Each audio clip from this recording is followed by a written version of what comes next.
କଟକରେ ହେଲା ରେଳ ଦୁର୍ଘଟଣା, 7 ଗୁରୁତର।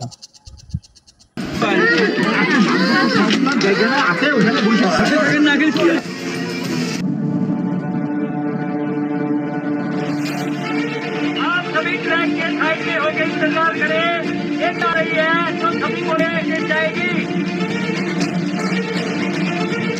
निर्धारित समय अनुसार गड़ुला कामाख्या एक्सप्रेस, सबकि ठीक ठाक थिला। लोको पायलट निज हिसाब से आगक आगक गड़ाई नेउतिले कामाख्या एक्सप्रेस। हेले ठीक चौद्वार निर्गुंडी निकट में ट्राक रु खसीगला कामाख्या एक्सप्रेस रो 11टी बगी।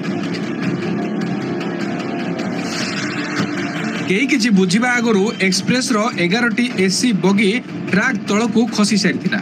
केउ बगी साइड को सामान्य झुली पड़िथिला तो पुणी केउ बगी ट्राक कड़े सेमिति छिड़ा होइतिला।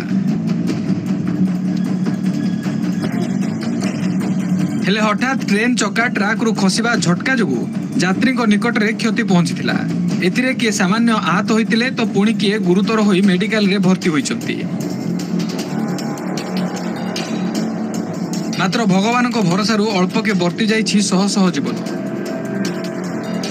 ଏହି ଦୁର୍ଘଟଣାରେ ବର୍ତ୍ତମାନ ସୁଦ୍ଧା ଜଣେ ଯାତ୍ରୀଙ୍କର ମୃତ୍ୟୁ ହୋଇଥିବା ସୂଚନା ଆସିଛି। 7 ଜଣ ଗୁରୁତରଙ୍କୁ କଟକ ଏସସିବି ମେଡିକାଲରେ ଭର୍ତ୍ତି କରାଯାଇଛି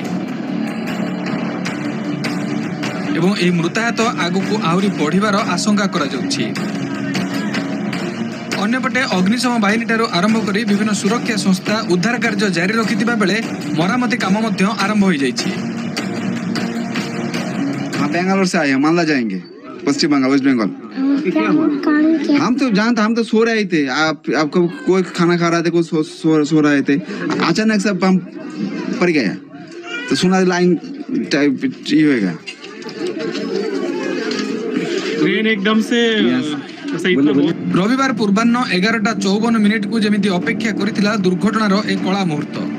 एक्सप्रेस टी बेंगलुरु कामाख्या आसुथुवा बेले एही घटना घटिछि।